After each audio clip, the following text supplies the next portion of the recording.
Hello dear friends, welcome and welcome back to my channel again. तो कैसे हैं आप सभी। मैं तान्या खान सैफी फिर से वेलकम करती हूँ आपका अपनी न्यू वीडियो में।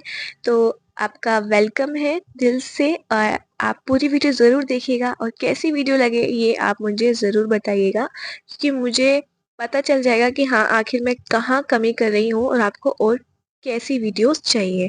ठीक है, तो हम अपनी इस वीडियो को जल्दी से स्टार्ट करते हैं। इसमें हमने एमसीक्यू के कुछ क्वेश्चंस रखे हैं, क्योंकि आप लोग एमसीक्यू की ज़्यादा डिमांड करते हो और आपको आप केमिस्ट्री की ज़्यादा डिमांड करते हो, क्योंकि आपको केमिस्ट्री वीक लगती है और आपको लगता है कि हाँ उसके क्वेश्चन आपको ज़्यादा प्रैक्टिस करनी चाहिए। तो मैंने यहाँ पर कुछ क्वेश्चंस यहाँ पर मैंने उठाए हैं जो आप एक बार देख लें आराम से, और आप कितने क्वेश्चन आप कर पाते हो खुद से वो मुझे ज़रूर बताना। ठीक है। परमाणु का सबसे छोटा कण कौन सा होता है। मैंने हिंदी इंग्लिश दोनों में लिए हैं यहाँ पर। What is the smallest particle of an atom. एक एटम का स्मॉलेस्ट पार्टिकल क्या होता है। प्रोटॉन, न्यूट्रॉन, इलेक्ट्रॉन या आयन।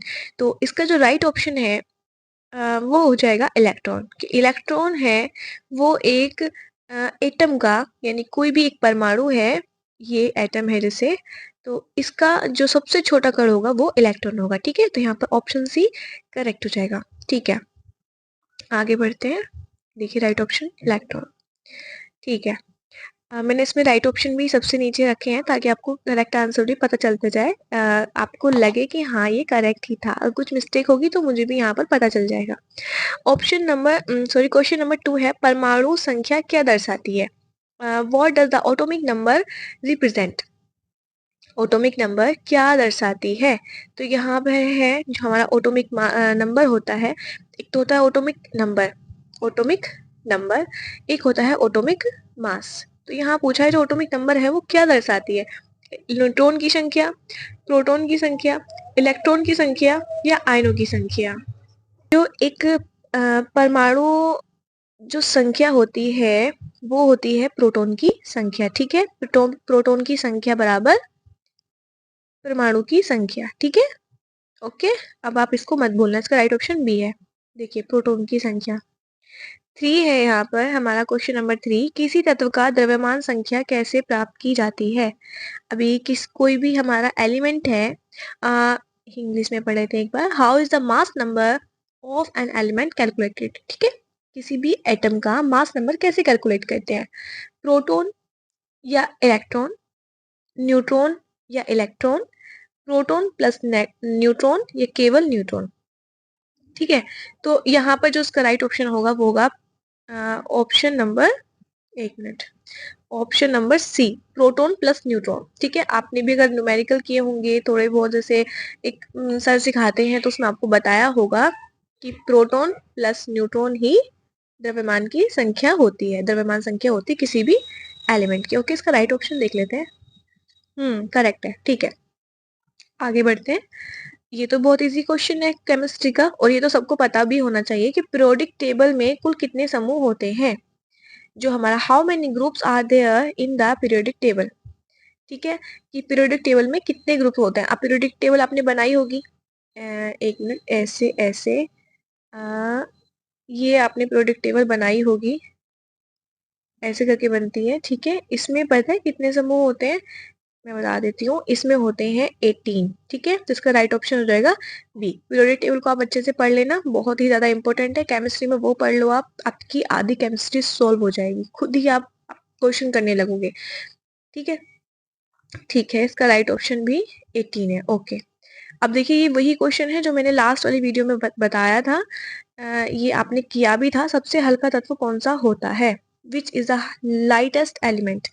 ऑप्शन है यहाँ पर हीलियम, लिथियम, हाइड्रोजन, ऑक्सीजन। देखिए मैं पहले करवा चुकी हूँ इसको। तो इसका राइट ऑप्शन तो मुझे आप ही बताने वाले हो कि इसका क्या राइट ऑप्शन है, जल्दी से कमेंट करके बता दीजिए। और कुछ राइट ऑप्शन क्वेश्चन बच्चों ने आंसर बताए हुए हैं मेरी लास्ट वीडियो पे, मुझे उनका भी आंसर करना है, तो मैं उसका भी आंसर करूंगी अभी कि हाँ किन किन बच्चों ने बताए हैं। अभी मैंने रेडी नहीं किया, बट अभी मैं रेडी करके भी आपको बताती हूँ।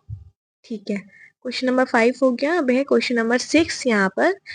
धातुओं की कौन सी विशेषता होती है। जो भी हमारे मेटल्स होते हैं, मेटल्स तो आप जानते ही होंगे ना, मेटल्स क्या होते हैं।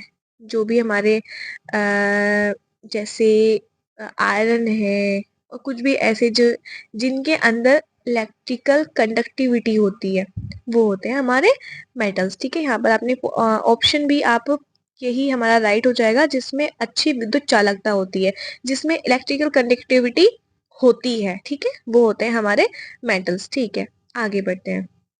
अच्छी विद्युत चालकता। ओके, क्वेश्चन नंबर 7 है यहाँ पर, सबसे अधिक इलेक्ट्रोनेगेटिव तत्व कौन सा है? ये भी हमने पहले पढ़ा था, पहले वाले को हमने एमसीक्यू क्लास में।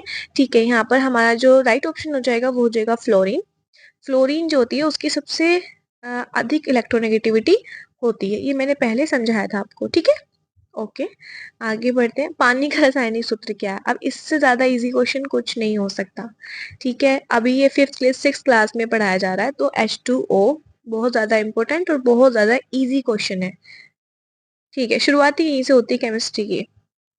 ठीक है, नेक्स्ट क्वेश्चन है CH4 का रासायनिक नाम क्या है?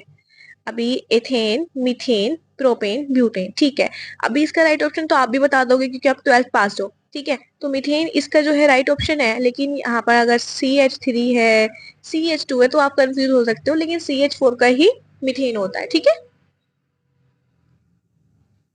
ओके।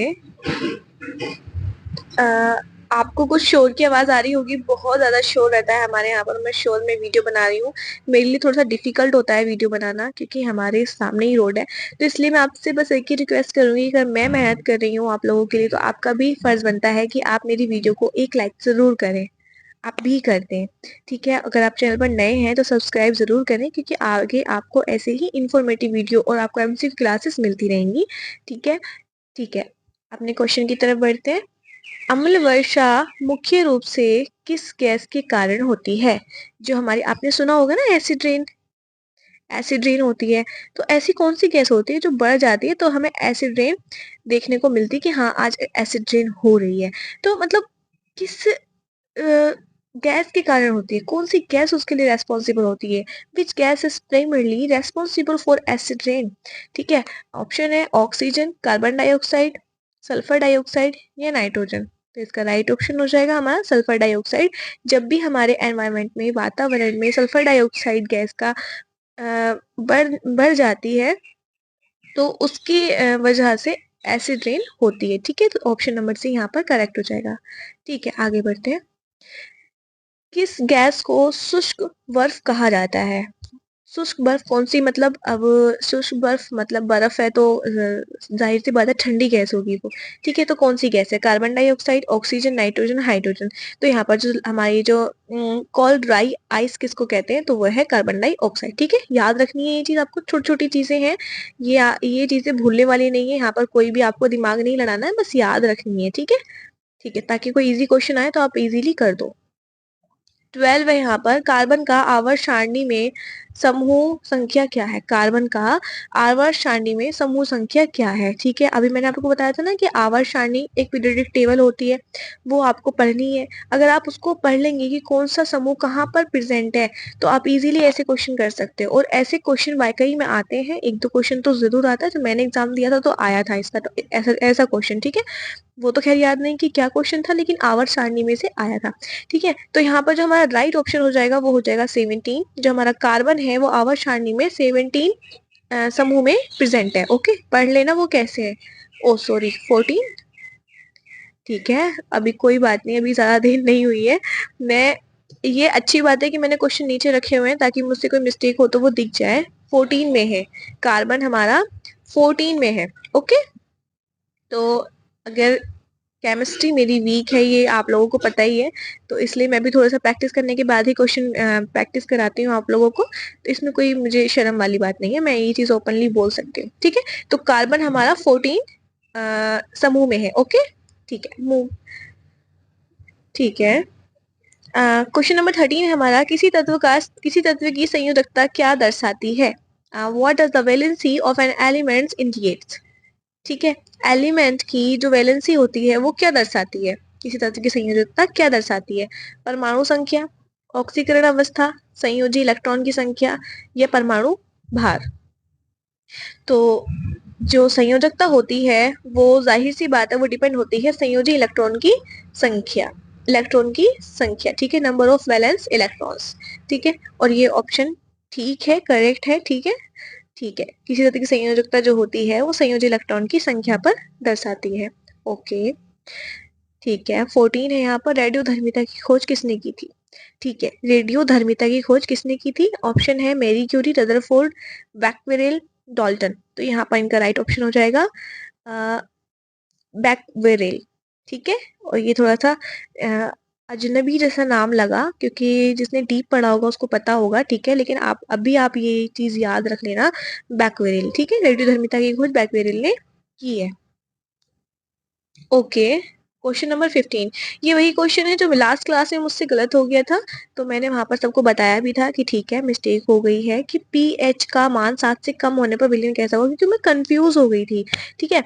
यहाँ पर हमारा यहाँ पे 14 तक होता है, 7 यहाँ पर होता है, तो इससे नीचे जो भी जिसका भी किसी भी मान होता है किसी का भी, तो वो क्या होता है, वो होता है एसिडिक, ठीक है। लेकिन पिछली वीडियो में मैंने बेसिक बोल दिया था, वो मुझसे मिस्टेक हो गई थी क्योंकि मैं कंफ्यूज हो गई थी। ओके, तो यहाँ पर इसका जो राइट ऑप्शन होगा वो होगा एसिडिक। ओके, ठीक है।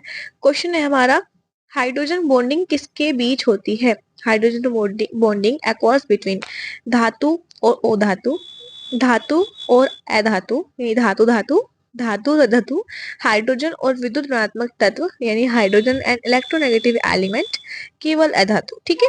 तो ना तो हाइड्रोजन बॉन्डिंग मेटल मेटल के बीच होती है, ना ही नॉन मेटल और मेटल के बीच होती है। तो जो धातु हाइड्रोजन की जो बॉन्डिंग होती है ना, वो होती है विद्युत ऋणात्मक तत्व के साथ, ठीक है। तो ऑप्शन नंबर सी यहाँ पर करेक्ट हो जाएगा, हाइड्रोजन और विद्युत ऋणात्मक तत्व।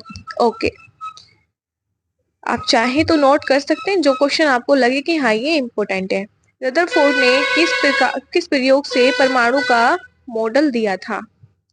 रदरफोर्ड जो थे उन्होंने किस प्रयोग से परमाणु का मॉडल दिया था? तो ये चीज तो इम्पोर्टेंट है, देखिए कि किससे दिया था उन्होंने, जो परमाणु का मॉडल था वो किस चीज का उन्होंने एक्सपेरिमेंट किया था फिर दिया था। Which experiment lead the Rutherford atomic number model?